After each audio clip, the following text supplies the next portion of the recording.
Hi, எதுக்காக இந்த own voice வீடியோன்னு பார்த்தீங்கன்னா, இப்போ ஒரு ஐடி பாருங்கள். இதுதான் என்னோட டிக்டாக் ஐடி. என்னுடைய ஒரிஜினல் ஐடி இதுதான். இப்போ பார்த்தீங்கன்னா அது வந்து என்கிட்ட கூட இல்லை. அது பார்த்தீங்கன்னா ஃபாரினில் ஒருத்தவங்க கிட்ட தான் இருக்குது அந்த ஐடி. இப்போ என்கிட்ட கிடையாது. இன்னொன்று பார்த்தீங்கன்னா, இப்போ இந்த ஐடி பார்த்துக்கோங்க, இது வந்து ஒரு ஃபேக் ஐடி. என்னுடைய ஃபோட்டோஸ் எடுத்து போடுறது, நான் லாஸ்ட்டாக பண்ண அப்டேட்லேருந்து எல்லாமே அவன் எடுத்து போட்டுட்டு என்னுடைய ஃபோட்டோ ஒன்று போட்டு என்னை நான் வந்து ரொம்ப கஷ்டப்படுறேன், என்னுடைய குழந்தைய வந்து வளர்த்த முடியல, எனக்கு எதாவது ஹெல்ப் பண்ணுங்க அப்படின்ற மாதிரிலாம் வீடியோ போட்டு போஸ்ட் போட்டிருக்கான். தயவு செஞ்சு சொல்கிறேன், என்னுடைய பேரை வச்சோ என்னுடைய ஃபோட்டோஸோ வீடியோஸோ எது வச்சும் யாரும் அமௌண்ட் கேட்டாங்கன்னா தயவுசெய்து சொல்கிறேன், யாரும் ஹெல்ப் பண்ணாதீங்க. அது நான் கிடையாது. எனக்கு நான் உங்கள் சைட்லேருந்து நான் எந்த வித அமௌண்ட்டும் நான் எதிர்பார்க்கல. எனக்கு என் வீடியோஸ்க்கு மட்டும் நீங்கள் சப்போர்ட் பண்ணால் போதும். ப்ளீஸ் இந்த வீடியோ கொஞ்சம் ஷேர் பண்ணுங்கள். இப்போ கொஞ்ச நாளாக பார்த்தீங்கன்னா ஒருத்தரோடய நான் இருக்கிற மாதிரி ஒரு வீடியோஸ்லாம் அப்டேட் பண்ணிகிட்டு இருக்கிறாங்க. சொல்லப்போனால் அது வந்து என்னோடய ஹஸ்பண்ட் தான். அவர் சொல்லப்போனால் ஒரு மூணு வருஷத்துக்கு முன்னாடி டிக்டாக் டைட்டில் வந்து என் கூட ஒரு டைம் வந்தப்போ ஒரு 4-5 வீடியோ அவரோட எடுத்திருப்பேன். அந்த வீடியோ போட்டு தான் அவங்க எல்லோரும் ஷேர் பண்ணிகிட்ருக்காங்க.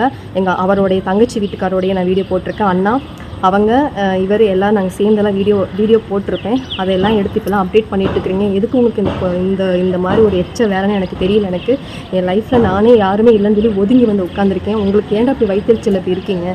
ப்ளீஸ் இந்த வீடியோ கொஞ்சம் ஷேர் பண்ணுங்கள்.